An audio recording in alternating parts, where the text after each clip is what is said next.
Hello everyone, it's me NL that's back with another video, and this video is going to be short because I don't really have much to add to it. I just want to say a few things about this case because it is, I'm not going to say interesting, but it definitely has been popping up everywhere, especially recently in the last couple of days, and that is the controversial behind the ban of Andrew Tate. For those who don't know who that is, I'm shocked because this guy's been popping up everywhere for the last few months.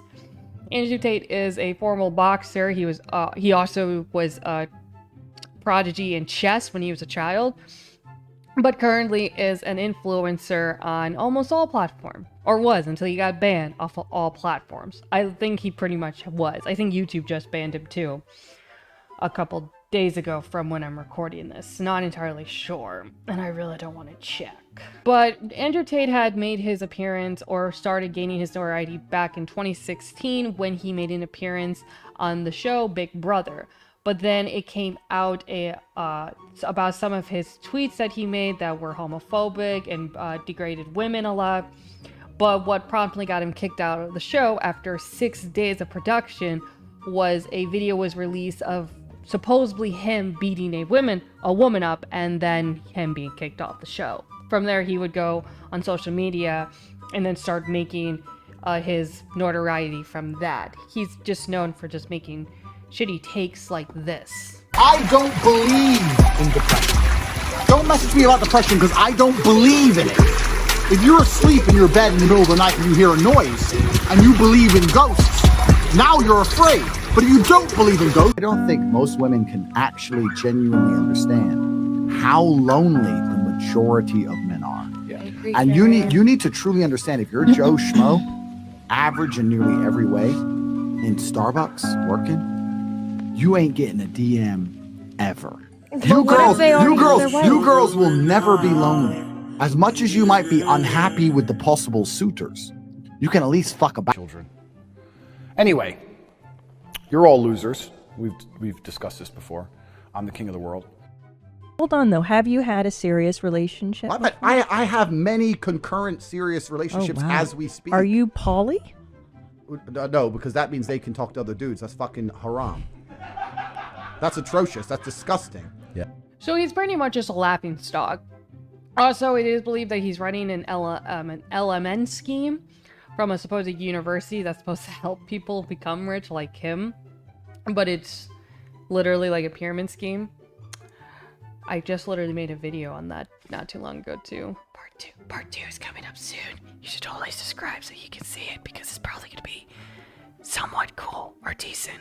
But because of those takes, along with some of open cases against him and allegations, he's been pretty much banned off of everything right now.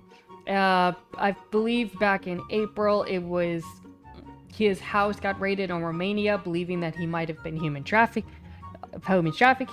and then recovered an American and Romanian woman from the property. He denies any wrongdoings, even with the video that was released that got him kicked out of Big Brother.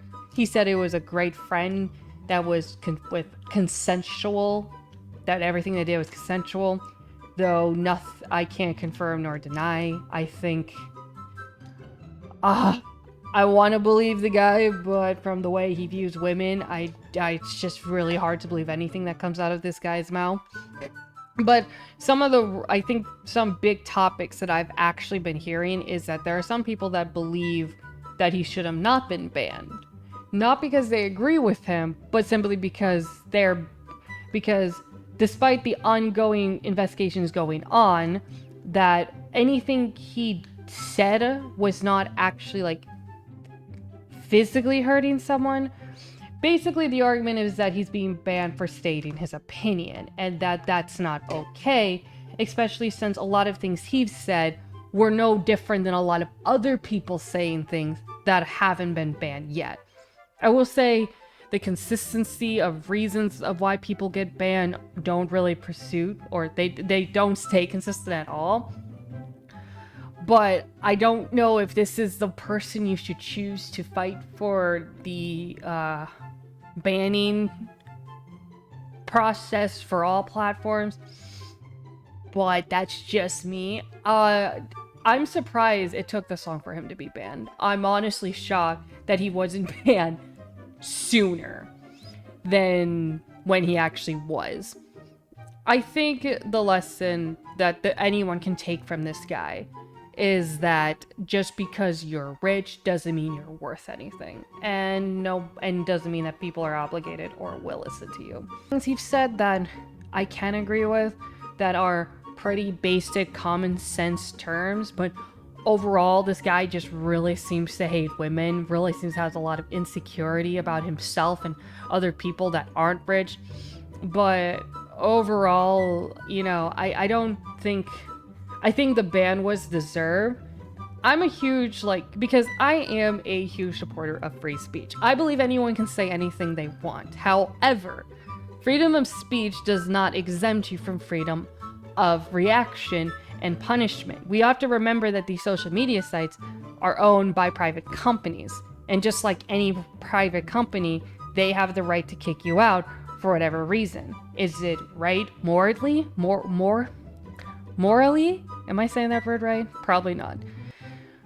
Whether it's right or wrong is very subjective, because in the case of EDP 45, he was banned off of YouTube, but not particularly anything he was doing on his channel, but more of what he was using, how he used his channel to take advantage and try to talk and get together with 13-year-old girls. And he was able to do that through his YouTube channel. I think it's a very thin line, and that's the real issue when it comes to freedom of speech, is that there's a very thin line. Because it's one thing to say, I hate women, I hate black people, I hate blank, blank, blank. And then from also saying, I think people should be allowed to touch kids, I want to touch kids but don't, I want to kill a black person, or I am going to kill a black person. Saying things like that could be deemed threatening. Saying shit like that could cause an alarm for someone, giving reason to think that they will act upon it. And guess what? Amasid got arrested because he was acting on it. And the same shit could be happening with Andrew Tate. He clearly seems to be acting upon the shit he was saying about, degrading women and how women are just either, just housewomen, or just not worthy of a man, or or men to have reasons to take advantage of women. Because right now, he has a human trafficking investigation going on against him right now. But as I go about it, freedom of speech does not exempt you from freedom of reaction, and people reacted accordingly. In this case, Andrew Tate's gone. So that's all I gotta say. Don't know how long this video is actually going to be, because there's not really much more I can say on it that hasn't been said much better. But I'm going to say it anyways. So as always, leave a like, subscribe if you haven't. I post videos as often as I can. I just want to say thank you guys so much for the recent growth that the channel has. I never thought I would ever see the day where my channel will hit 1K subs. It's growing still. And I don't know. This was something I did for fun. This wasn't something I was trying to take too seriously until 3 weeks ago, at the time that I'm recording this. And it seems to have worked a bit. And if this could go somewhere, then yeah, I'll take it somewhere. So I just want to say thank you guys. You guys are amazing. I love every single one of you, and I hope that I can keep bringing out content that makes you guys want to sub to me to begin with. So it's still a shocker, and we'll see how far I can take this channel, because like I said, if this can go somewhere, then you know what, fuck it, I'm taking it somewhere. I'll take it. I'll follow the ride. And as always, till next time, bye bye.